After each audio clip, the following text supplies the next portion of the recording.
are linked to those? It's an intentional problem, you're correct, Honorable Member. Our people in the country and in different provinces, these big five we're talking about is just the tip of the iceberg. Yes. There are big boys out there that have not been spoken about. Some of them in Cape Town, some of them in KZN and many other places, different races that are running these operations. The modus operandi is to import these things into the country, majority of the time. They come under goods that have been imported, and they get a lift from the container of a legitimate business that brings things in, because so that when it's checked, you can be discovered. What is strange always amazes me, and I ask a question, I don't get answers. When you hear from the members of both DPCI and Crime Intelligence telling you that we have information of a shipment, they travel from Pretoria to Durban, and they've identified a container. And indeed, in that container, there's drugs. How did they know about it? They'll tell you a source from abroad. Those are the questions. But they don't just say, we've identified Mkwanas, we leave you the container, and they leave. No, they don't do that. They say, we've identified the container, we take it, we go to a police station, we book it in as SAP13, we book it out immediately, we put it in our cars, we drive with it to Pretoria. Yeah. So what's happening in between that?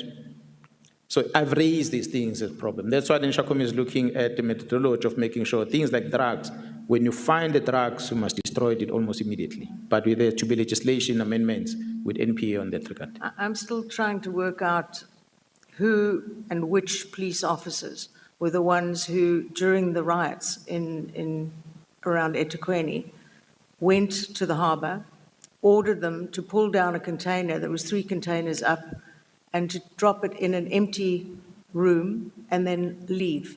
And of course it was filled with ammunition and it was then looted. And I know full well there was a truck offloading boxes of ammunition into the Lacey Road settlement. I told both police stations, to the left and to the right, I had people watching. Neither of them arrived. Nothing happened.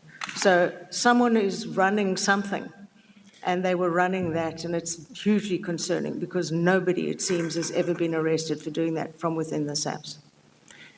Part of the problem, Honourable Member, I will not know exactly how it came about, but part of the problem, provincial commissioners, Honourable Bredenbach said, what will you do as a provincial commissioner? I don't control the borders as a provincial commissioner.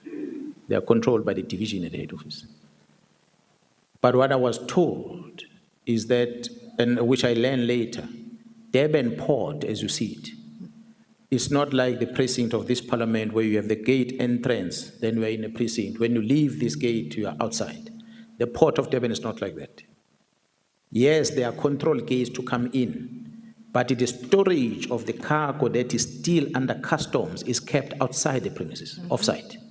So that container is one of those that came in and moved from the ship to the truck. The truck took it to a warehouse that is outside the premises of the port.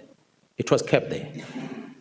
So when that looting then happens, the opening of it, someone knew that there's ammunition in there. Yes, they would not have guessed that container out of thousands of them. But there are many containers that are still under customs that have not been cleared. In other ways, they are still within the port. They've not been released. But in the true sense of things, they are not in the port. They are sitting 5-10 kilometers out of the port.